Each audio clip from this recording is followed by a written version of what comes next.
อาจารย์เจตบอกว่านายพิชิตเนี่ยเป็นตัวตั้งต้นแต่ถ้าจะมองอีกแบบคือนายพิชิตกับนายเศรษฐาแยกกันไม่ได้เพราะถ้าจะตั้งรัฐมนตรีต้องมีคุณสมบัติที่เขียนไว้ตามรัฐธรรมนูญไม่ใช่เลื่อนลอยแต่ใช้ได้จริงในกรณีการแต่งตั้งนายพิชิตชื่นบานขัดกับบทบัญญัติแห่งรัฐธรรมนูญในประเด็นคุณสมบัติของผู้ดำรงตำแหน่งแต่นี่เป็นบทความที่ดร.อานนท์นั้นถามไปถึงคุณเศรษฐาแต่กระบวนการขั้นตอนเนี่ยที่ไม่จบเนี่ยนักวิชาการเขาประสานเสียงนะครับเมื่อสักครู่อาจารย์คมสันโพคงอีกคนหนึ่งคุณอาจารย์เจตโทนวนิกประธานหลักสูตรนิติศาสตร์บัณฑิตวิทยาลัยบัณฑิตเอเชียก็ให้สัมภาษณ์กับท็อปนิวเช่นกันซึ่งอาจารย์เจตบอกว่านายพิชิตเนี่ยเป็นตัวตั้งต้นดังนั้นนายพิชิตมันก็จะต้องมีเรื่องของนายกรัฐมนตรีเข้ามาแต่พอนายพิชิตลาออกไม่มีเรื่องของนายพิชิตไม่มีเรื่องของนายเศรษฐาแบบนี้มองได้แต่ถ้าจะมองอีกแบบคือนายพิชิตกับนายเศรษฐาแยกกันไม่ได้เพราะนายพิชิตเป็นคนที่นายเศรษฐาแต่งตั้งมันสำเร็จไปแล้วก็ต้องพิจารณาต่อไปอันนี้เป็นแบบที่2ส่วนแบบที่3คือมีทั้งการยื่นตัวบุคคลและยื่นตำแหน่งไม่ได้ยื่นแค่ตัวบุคคลเขาไม่สนว่านายพิชิตหรือนายเศรษฐาแต่บังเอิญคนชื่อพิชิตเป็นรัฐมนตรีและคนชื่อเศรษฐาเป็นนายกรัฐมนตรีเขายื่นในตำแหน่งนี้เขายื่นว่าคนที่มาดำรงตำแหน่งรัฐมนตรีประจำสำนักเนี่ยขาดคุณสมบัติและคนที่เป็นนายกรัฐมนตรีดันไปตั้งคนที่ขาดคุณสมบัติมาเป็นรัฐมนตรีเขายื่นที่ตำแหน่งเพราะฉะนั้นต่อให้พิชิตออกไปแต่เขาก็ยังพิจารณาในตัวตำแหน่งอยู่ดีนึกออกนะฮะอาจารย์เจตเนี่ยแกจะมองแบบลึกลงไปรอบด้านทีนี้อาจารย์เจตบอกถ้าไปเทียบเคียงกับกรณีของคุณสมัครสุนทรเวชอดีตนายกที่ถูกศาลรัฐธรรมนูญวินิจฉัยให้พ้นจากตำแหน่งนายกเป็นเรื่องเทคนิคกฎหมายตัวกฎหมายเขียนไว้ว่าเมื่อเป็นนายกจะไปรับเงินค่าจ้างคนอื่นไม่ได้ต้องทำงานนายกเต็มเวลาทีนี้ไปทำรายการชิมไปบ่นไปยังถูกออกจากตำแหน่งนายกเลยแต่คราวนี้มันไม่ใช่มันเป็นเรื่องซื่อสัตย์สุจริตที่ทุกประเทศถือหมดถ้าเป็นฝรั่งหรือญี่ปุ่นเรื่องนี้ไม่ยากเขาไม่อยู่หรอกแต่บังเอิญเป็นประเทศไทยก็เลยต้องถกเถียงเรื่องนี้เป็นเรื่องสำคัญเป็นเรื่องการยกระดับยกมาตรฐานการเมืองไทยทีนี้พอถามไปให้อาจารย์เจตฟันธงเมื่อสักครู่3แนวจำได้นะพิชิตลาออกจบไปหรือพิชิตลาออกก็ยังไม่จบหรือยื่นเข้าไปที่เรื่องของตัวตำแหน่งอาจารย์เจตบอกว่าน่าจะเป็นแนวที่3คือเป็นเรื่องของบุคคลและตำแหน่งยังมีเรื่องตำแหน่งอยู่และต้องพิจารณาว่าเป็นเรื่องของบ้านเมืองมีความสำคัญมากเพราะถ้าจะตั้งรัฐมนตรีต้องมีคุณสมบัติที่เขียนไว้ตามรัฐธรรมนูญไม่ใช่เลื่อนลอยแต่ใช้ได้จริงเพราะฉะนั้นถ้าอย่างนี้กระบวนการขั้นตอนที่จะไปถึงคุณเศรษฐาเผลอๆถ้าตามอาจารย์เจตว่าต้องถูกยุติหรือหยุดปฏิบัติหน้าที่ในตำแหน่งนายกรัฐมนตรีนะครับทีนี้อีกคนหนึ่งครับทางด้านดร.อานนท์ศักดิ์วรวิทย์นะครับซึ่งก็เขียนข้อความบน Facebook นะฮะบอกว่านายเศรษฐาทวีสินต้องรับผิดชอบกรณีทนายถุงขนมมีจิตสำนึกแค่ไหนที่ทำให้ระคายเคืองเบื้องพระยุคลบาทบอกว่าตามรัฐธรรมนูญแห่งราชอาณาจักรไทย 2560 มาตรา 182 บัญญัติว่าบทกฎหมายพระราชหัตถเลขาและพระบรมราชโองการอันเกี่ยวกับราชการแผ่นดินต้องมีรัฐมนตรีลงนามรับสนองพระบรมราชโองการเว้นแต่ที่มีบัญญัติไว้เป็นอย่างอื่นในรัฐธรรมนูญดังนั้นบอกว่าการแต่งตั้งนายพิชิตชื่นบานเป็นรัฐมนตรีมีนายเศรษฐาทวีสินนายกรัฐมนตรีเป็นผู้รับสนองพระบรมราชโองการ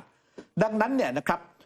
ผู้รับสนองพระบรมราชโองการต้องเป็นผู้ที่รับผิดชอบต่อความเสียหายความผิดพลาดใดๆที่อาจจะเกิดขึ้นในกรณีการแต่งตั้งนายพิชิตชื่นบานขัดกับบทบัญญัติแห่งรัฐธรรมนูญในประเด็นคุณสมบัติของผู้ดำรงตำแหน่งเมื่อพระมหากษัตริย์ทรงลงพระปรมาภิไธยลงมาแล้วความผิดหรือความเสียหายที่เกิดขึ้นย่อมอยู่ที่ผู้รับสนองพระบรมราชโองการผู้ใดจะกล่าวหาหรือฟ้องร้องพระมหากษัตริย์ในทางใดๆไม่ได้ดังนั้นต้องฟ้องนายเศรษฐาทวีสินนายกรัฐมนตรีให้เป็นผู้รับผิดชอบความผิดพลาดขัดกับบทบัญญัติของรัฐธรรมนูญซึ่งนายพิชิตชื่นบานจะลาออกจากตำแหน่งรัฐมนตรีแต่ความผิดสำเร็จแล้วนายเศรษฐาทวีสินต้องรับผิดชอบในฐานะผู้รับสนองพระบรมราชโองการคุณทางด้านดร.อานนท์บอกว่าผมก็ย้ำนักย้ำหนาว่าสิ่งใดที่จะนำขึ้นไปทูลเกล้าถวายต้องบริสุทธิ์ผุดพองไม่มีตำหนิผู้ที่จะนำขึ้นไปทูลเกล้าถวายให้ลงพระปรมาภิไธยต้องมีจิตสำนึกและใคร่ครวญให้รอบคอบเสียก่อนและต้องพึงระวังไม่ให้เกิดปัญหาความขัดแย้งระหว่างรัฐบาลกับองค์พระมหากษัตริย์ดังเคยเกิดขึ้นในรัชสมัยพระบาทสมเด็จพระปกเกล้าเจ้าอยู่หัวจนนำไปสู่การสละราชสมบัติ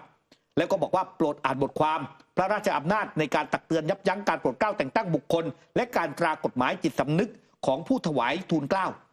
จิตสำนึกของผู้ถวายทูลเกล้าจึงเป็นสิ่งสำคัญที่สุดให้สมกับที่ได้ทรงไว้พระราชหฤทัยลงพระปรมาภิไธยโปรดเกล้าแต่งตั้งมาเช่นกันนายเศรษฐาทวีสิน